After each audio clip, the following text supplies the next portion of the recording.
everyone, welcome back to my channel. My name is Paola, and today I have a very special guest with me today. Abdi, would you like to introduce yourself and tell us about why we're here? Sure. Hi, everyone, and thank you, Paola, for having me. My name is Abdi Nazemian. I'm an author and a screenwriter and film producer. We are here to talk about my new novel, which is called The Chandler Legacies.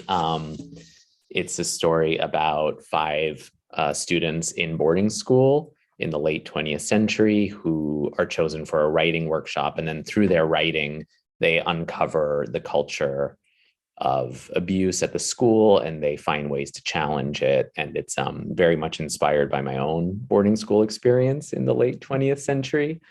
God, I can't believe we're in a new century. It's just still bizarre. Anyway, yeah, and that's it. My last book was called Like a Love Story, and I think it's the one most people know me from. And it's been an amazing experience having that book out in the world. So yeah. Yeah. So how does it feel to have your second novel coming out? YA. Fourth Novel. Yes. Third YA, fourth YA. novel. Yeah. Okay. Which is also like it's a good thing to talk about because my first two novels, although my first novel did okay, it was an adult novel. And it ended up winning a Lambda Literary Award, which was unexpected and amazing because it wasn't a novel that had a big publisher.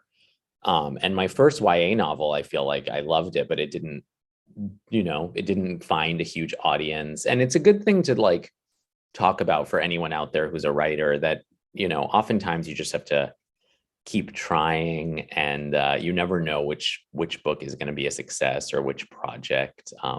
It's funny. I was just talking to my best friend about this because the Oscar nominations came out and we were talking about some of the people who didn't get nominated. And I'm like, they're going to be fine. Like all artists know that like you move on to the next project. And truthfully, like even this book, The Chandler Legacies, which I'm now talking about and doing interviews for, like I wrote it a long time ago. I've already moved on to the next project. So I think it's important, I think, for aspiring artists to hear that it's, you just keep going and you can't control the reception to your book. So yes. Yes, but I think I don't know. I have a few buzzwords from books that I'm like immediately drawn to, and the boarding school and like all like dark academia things Right.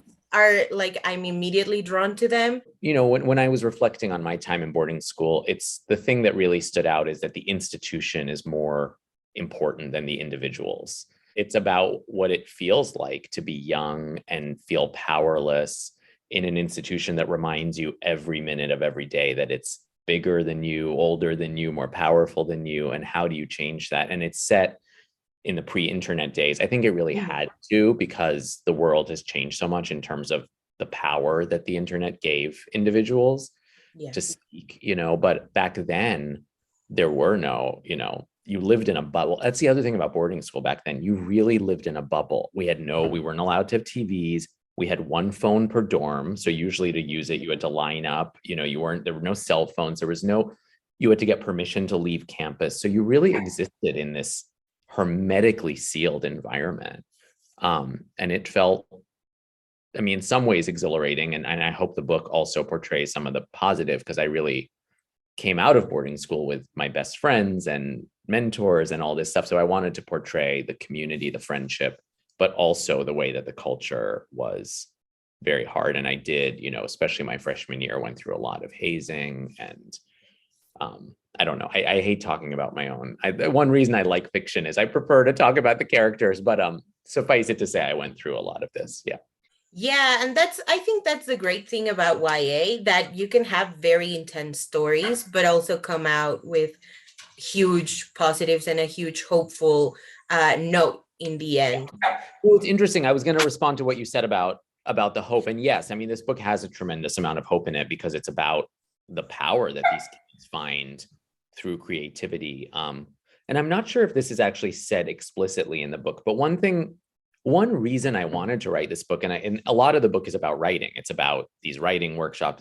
Some of my favorite scenes are the writing workshop where they're being taught how to kind of unlock their creativity. But I was on a panel once, like years ago, a YA panel, and one of the authors, somebody asked like what YA books had to be, and one of the authors said, they have to be hopeful, because it's our job to make sure that if we're writing for young people, we're giving them hope.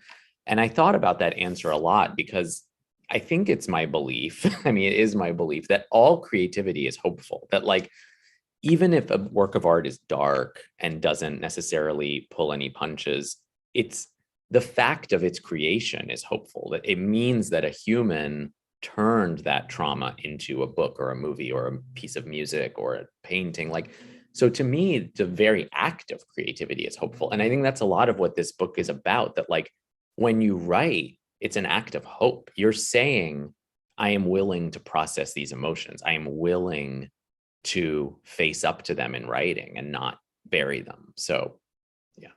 Oh, I love that. I love that. That's so mm, nailed it. Yes, I love it. um, in the Chandler Legacies, we have five different characters. So what were some of the challenges that came with the writing five very different but very compelling characters? So many challenges. It's hard to even describe one. I think the hardest thing for me to find with this book was the way I was going to tell it. I started writing it is first person. So like a love story is three first person narratives, and then there's these note cards. And a lot of YA, I'm sure readers of YA have noticed this. Most YA is written in first person present tense, which we're going to get real writer geeky here. But like first person present tense, I think what it does is it puts you squarely in the emotions of the character. So when you're in first person present tense, it feels like you're right there with them. And I think there's an immediacy that is very effective in YA books. But when I started writing this book in first person, somehow it felt wrong. Like it didn't, I mean, for one thing, it felt similar to Like a Love Story. I'm like, I don't want to do the same thing with revolving first person narrators. Although I think I'm going to do that with my next book. But more than anything, what I realize is that this book is not meant to put you right in the emotions of the characters. It's meant to have a little bit of a remove. Like it's because it's a little more cerebral, and because a lot of it is about the writing process. Like I wanted it to feel that there was an emotional removal. And so I started writing it in third person, and it made so much sense to me. Suddenly the book came alive. And then when, I got deeper into the idea of this is about kids in a writing workshop, it made so much sense that this is them.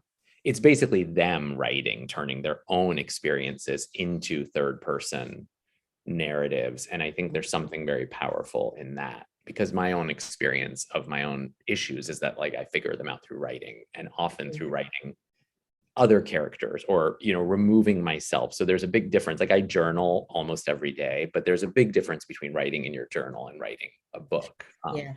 Emotionally. So anyway, so yeah, that was the hardest thing about the characters for me, was just figuring out the way that I would enter them. But truthfully, the characters themselves, I mean, they all, like I said, I went to boarding school. I was very careful. None of the characters are like based on my friends or similar. A few of my friends have called me and they're like, "Am I in this book?" And I'm like, "No, I worked really hard." Like, other than the character who's most obviously based on me, I tried to, come up with unique characters. But yeah, I know that world so well that I feel like I wanted to populate it with characters who hopefully represented some of the diversity, and obviously not all, that boarding school had.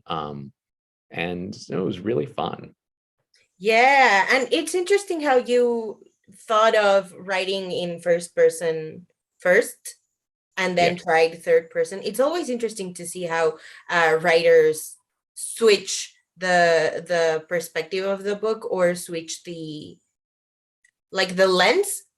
I should say the lens of the book between book one and book two, book three, book four, and Yeah. depending on if it's YA.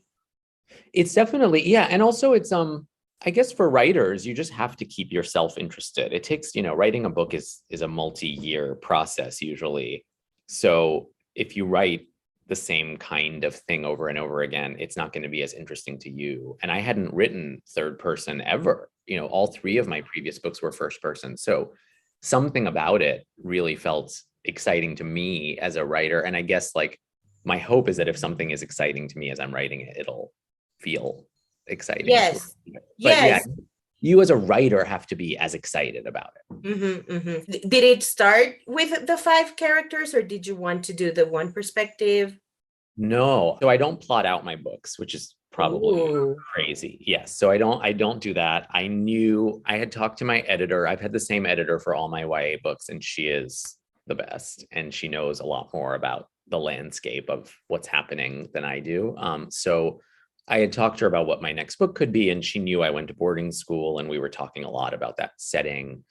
And it's funny, when I first sat down to write a boarding school novel, I was thinking of something much more high concept, for lack of a better word, something more thrillery or something more, I was interested in exploring something that was more genre than maybe what I usually do. But as I started to write it, this is what came out. And I realized I still had a lot of like unexplored feelings about the culture at my school and what I went through. So, but it started with Ramin, it started with a character who was most closely linked to me.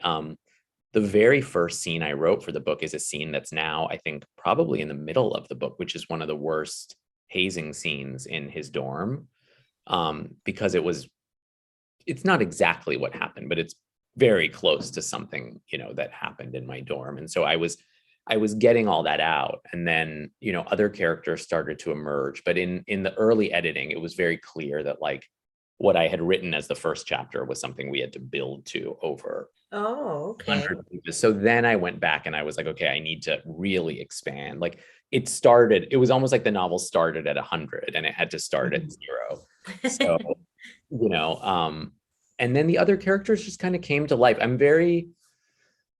don't know what the name for my process is, but like my favorite book about creativity is called The Artist's Way. And a lot of the writing stuff in this book is very similar to like the philosophies of it. But a lot of it is about just like creating conditions that unlock your creativity so that when you sit down to write, you will hopefully be surprised by the flow and the ideas that come to you. Ooh. Interesting. That sounds like a work of genius, because I don't know how you would do that without like plotting it and like I just wow. So if you were in charge of the circles writing workshop, what would the assignment be? Well, I mean, to a certain extent, I feel like I am in charge of the circle writing workshop since I wrote the circle and wrote these characters. I mean, honestly, every assignment that the kids are given in this book, that the students are given, are assignments that I would gladly give, and that I used to be a writing teacher. I definitely feel like one thing that would be really fun for me is if some of the readers of this book did the exercises that are in the circle. I was actually thinking about that. I'm like, it would be really fun, like to see readers of this book, because so many young people are aspiring writers. I guess to a certain extent you've already answered this as well, but what else would you write about if you were in that same workshop? If I was in that workshop, Yeah, if you were the student. so much of what like I remember like being a student in college. This wasn't a writing workshop. This was just a regular class, but we were studying the Beat generation authors. We were studying like, Jack Kerouac and Allen Ginsberg and Burroughs and all them. And like the teacher gave me an assignment, well, gave all of us an assignment, but it was basically to write using spontaneous prose. And so that meant like write without stopping. Don't even worry about spelling or punctuation or anything. And that was an assignment that really changed my life, I think, because it was like the beginning of how I write now.